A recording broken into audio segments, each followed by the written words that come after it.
सागर मिले कौन से जल में।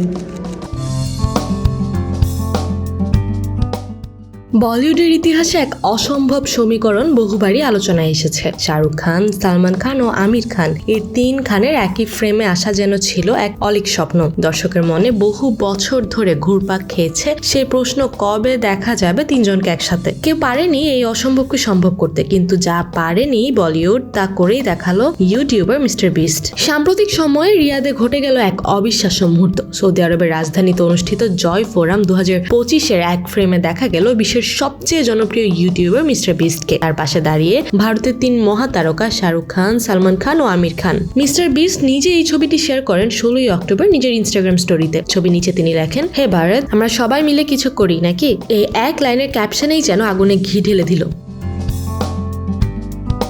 মুহূর্তে সোশ্যাল মিডিয়া জুড়ে ছড়িয়ে পড়ে ঝড়। কোটি ভক্তের মনে শুরু হয় কল্পনার উন্মাদনা। এ কি নতুন প্রকল্পের ইঙ্গিত, নাকি শুরু হতে যাচ্ছে ইউটিউব ও বলিউডের এক ঐতিহাসিক সহযোগিতা? ছবিতে চারজনের উপস্থিতি যেন চার ভুবনের মিলন। শাহরুখ খান রয়েছেন ডার্ক স্যুটে, চোখে মুখে সেই চিরচেনা বাদশাহী উজ্জ্বল্য। সালমান খান আত্মবিশ্বাসী ভঙ্গিতে, ফর্মাল পোশাকে ভরপুর শক্তি ও স্থিরতা। আমির খান হাজির হয়েছেন তার স্বকীয় সরলতায়, কালো পাঞ্জাবি আর সাদা পায়জামায়। আর পাশে দাঁড়িয়ে মিস্টার বিস্ট, অথচ স্টাইলিশ ব্ল্যাক আউটফিটে, মুখে এক রহস্যময় হাসি। তিন খানকে এক ফ্রেমে দেখা সত্যি এক ঐতিহাসিক দৃশ্য। 3 দশকেরও বেশি সময় ধরে তারা রাজত্ব করছেন ভারতের বিনোদন জগতে। তিনজন তিন রকম ব্যক্তিত্ব, কিন্তু জনপ্রিয়তার সমান। এক সময় প্রতিযোগিতা থাকলেও সময় বদলে দিয়েছে তাদের সম্পর্কের সংজ্ঞা। এখন তারা একে অপরের প্রতি শ্রদ্ধা, বন্ধুত্ব ও মমতায় আবদ্ধ।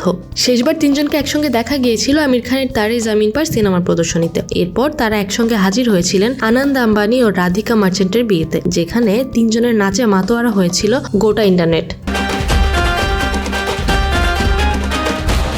এই সাম্প্রতিক ছবিটি তাই শুধু এক সাধারণ সাক্ষাৎ নয়, এই যেন এক প্রতীকী মুহূর্ত, যেখানে বলিউডের 3 স্তম্ভ ও বিশ্বের 1 নম্বর কন্টেন্ট ক্রিয়েটর একসঙ্গে দাঁড়িয়ে নতুন সম্ভাবনার দুয়ার খুলে দিলেন। হয়তো সত্যিই কিছু ঘটতে যাচ্ছে যা মুছে দিবে বলিউড ও ডিজিটাল দুনিয়ার সীমারেখা, আর একসঙ্গে গড়ে তুলবে এক নতুন ইতিহাস।